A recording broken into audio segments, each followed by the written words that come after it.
जब मैंने पोर्टल पे चेक किया तो मेरे तो होश ही उड़ गए क्योंकि फाइन था पूरा 5,000। कभी कभी मुझे लगता है कि मेरा नाम भावना नहीं ब्लंडर होना चाहिए क्योंकि मेरे जीवन में भावनाएं कम और ब्लंडर्स ज्यादा हैं।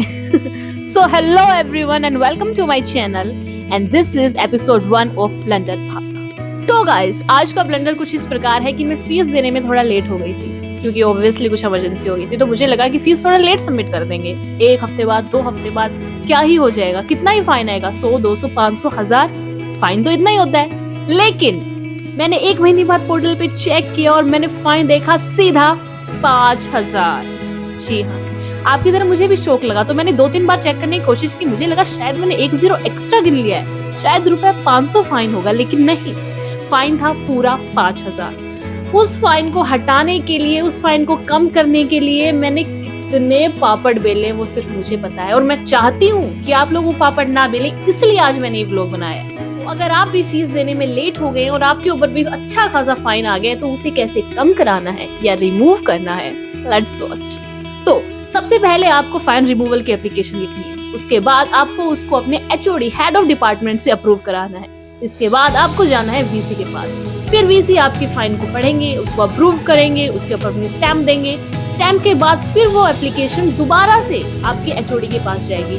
फिर उसे HOD फिर से रिमार्क करेंगे तो फिर वो जाएगी फाइनेंस डिपार्टमेंट। फाइनेंस डिपार्टमेंट में जाने के बाद फाइनेंस वाले सर उसको अप्रूव करेंगे और फिर वो जाएगी अकाउंट्स में। फिर अकाउंट्स वाले सर उसको अप्रूव करेंगे। उसके बाद आपको आपकी फीस उसी वक्त सबमिट कर देनी है और अपना एग्जाम फॉर्म वगैरह वगैरह भर देना।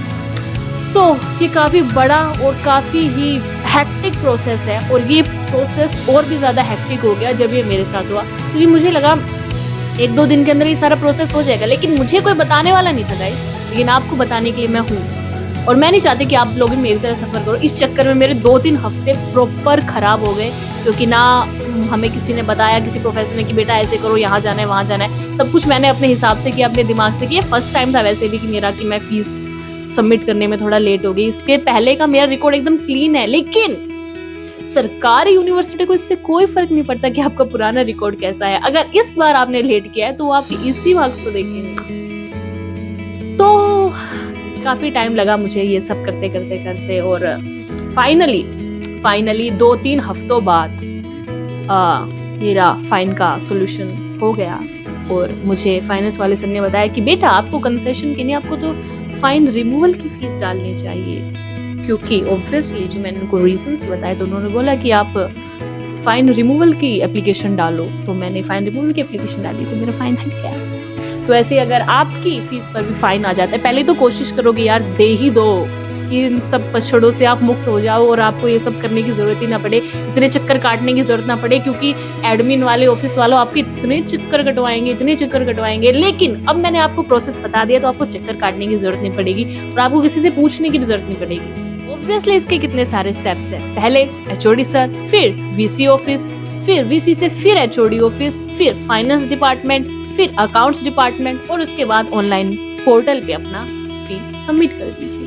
बस इतने ही स्टेप होते हैं, इतना ही सिंपल होता है। अगर ये कोई प्रोफेसर या कोई डिपार्टमेंट वाला बच्चों को बता दे तो उनके 2-3 हफ्ते खराब होने से बच जाएंगे। और मुझे तो इतनी टेंशन हो गई थी भाई, क्योंकि मेरे अब एग्जाम भी स्टार्ट होने वाले, तो मुझे लगा था ऐसा ना हो कि मेरा एग्जाम फॉर्म बंद हो जाए, क्योंकि उस दिन मेरी लास्ट डेट थी एग्जाम फॉर्म फिल करने की, और फी की भी लास्ट डेट थी। और मैं 2-3 हफ्तों से चक्कर पे चक्कर काट रही थी, कुछ हो नहीं रहा था। लेकिन फाइनली भगवान की दया है, हमारे फाइनेंस वाले सर और अकाउंट्स वाले सर बहुत ही अच्छे निकले, और उन्होंने ऐसे काम कर दिया भाई, ऐसे 2 मिनट में काम हो गया, 2 minute. So moral of the vlog is कि आपको फीस टाइम से ही सबमिट कर देनी चाहिए। लेकिन अगर कुछ कारणवश आप सबमिट नहीं कर पाते हैं तो किसी के आगे गिड़गिड़ाने की कोई जरूरत नहीं है, क्योंकि ऊपर वाला सबके साथ होता है और वो जैसे तैसे कैसे ना कैसे करके आपकी मदद जरूर कर देंगे। बस ऊपर वाले पे भरोसा रखो, काम हो जाएगा। बाय।